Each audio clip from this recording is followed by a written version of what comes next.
Hey everyone, there are only two words to describe the boxing lock of the week. Explosive fireworks. Obviously, I'm talking about Conor Benn and Chris Eubank Jr., but as we get into this, I want you guys to kindly please like the video, share it, drop a comment and question below. Let me know what you think about this fight and the circus that it's become. And please, subscribe to the channel too. Helps me out and it costs you zero. So, I like the 4.5-inch reach that Chris Eubank has. I think it can play a factor in the fight. He is coming in on a 2-fight winning streak since his first knockout loss to Liam Smith. But does he fight the poised Roy Jones Jr. style? Or is he just more aggressive? I mean, look, Roy's not going to be in his corner. Obviously, his dad's not going to be in his corner. So, is he just going to be super ultra aggressive, or is it going to be more tactical, which is not his normal MO? I don't know if Conor Benn, though, who is 7 years younger, can cope with either version of Chris Eubank. You know, it's a real David versus Goliath in this fight. And yes, he's trying to stay undefeated at 23-0. This is by far the biggest fight in his career.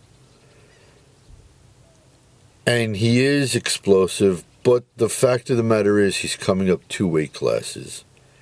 And that is a huge, huge ask. He's not the first fighter to do it. And we've seen how others have handled it, but it is such a big ass to come up 2 weight classes. At the same time, Chris Eubank is coming down some weight, so we don't know how that affects him. Does it completely drain him? Is he able to recover on a hydration clause? I see Conor Benn early in the fight trying to push the pace. Okay, kind of like a bull in a china shop, right? But Chris Eubank Jr. has a chin that is made of granite. And he does have decent footwork and a solid jab. And when and if Ben is able to get inside, Eubank throws a sneaky uppercut too, so I don't know if he'd be able to stand up to that stuff. Look, if Chris Eubank starts to showboat, and he does showboat at times, Conor Benn has power in both hands, and he could light him up. Again, he has a granite chin. I don't think he's not faced something that's, you know, as strong or stronger. Conor just can't be reckless. You know, and that's where Nigel Benn and Tony Sims come into play in this fight. They have to keep him disciplined and focused and realize that over the long haul, volume might be the key to victory in this fight.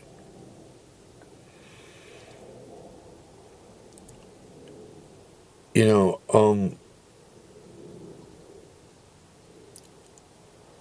if Conor lands a lot, stings Eubank, hurts him a bit, he can start to wonder what's actually left in his career. You know, could it be his 4th ever loss?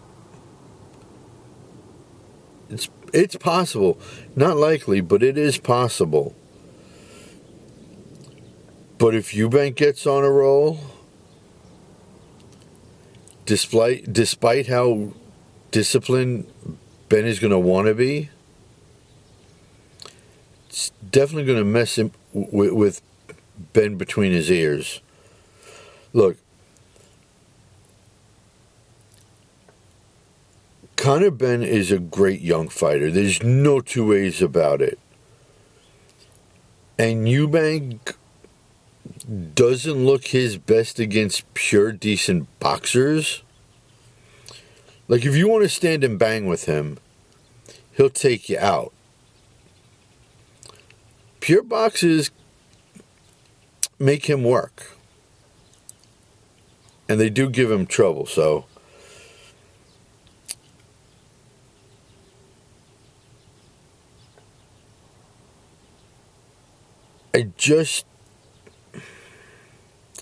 this fight is so hard to predict. It really is. I'm a little worried that when Eubank throws, he does sometimes slide to one side, and Conor Benn can easily counterpunch him to death. That said, I think Conor Benn is bitten off just a little bit more than he can chew.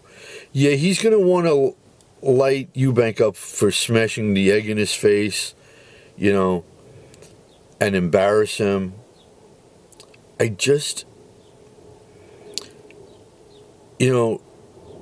David only beat Goliath one time, and it's usually a good big man beats a good little man.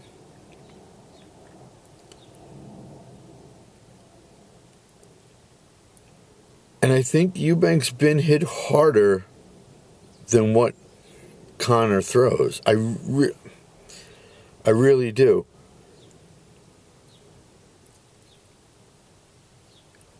And Ben's left hook could mark Eubank up really bad. But again, is it enough to finish him? I just don't see that happening.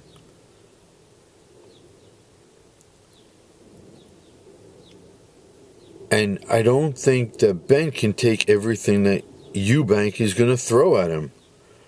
I mean, he has a crippling right hand and just so much power, even if he is coming down in weight a little bit. I think Eubank is going to be able to outlast him. And not going on the scorecards either. I think this fight ends in the 10th round with a stoppage, with a TKO for Chris Eubank. I hope post-fight one thing happens. Well, two things. I don't think that those two are going to bury the hatchet. It would be nice. But what I really, really, really hope happens post-fight is that Chris Eubank Jr. and Chris Eubank Sr., obviously Chris Eubank, can put their issues behind themselves. Because look, the importance of a father is only known when it's too late. I didn't realize how important my father was to me till after he was gone. And time is fleeting. And Junior has to realize that Senior just wants the best. And deep down, he has a lot of knowledge that Eubank should lean on.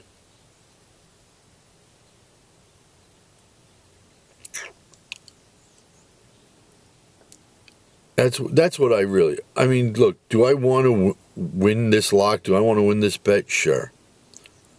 And I'm putting my neck on the line and saying a 10th round TKO for Chris Eubank Jr.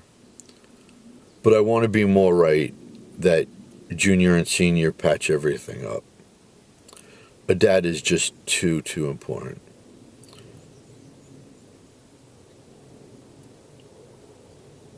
And the fact of the matter is, he's right. This has become a circus. 147 should never fight 160. It's... And like the Senior said, Junior, who taught you to smash an egg in somebody's face?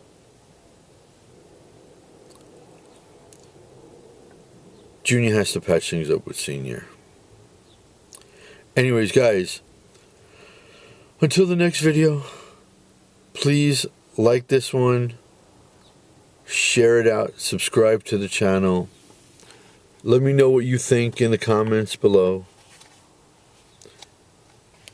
Peace out, homies.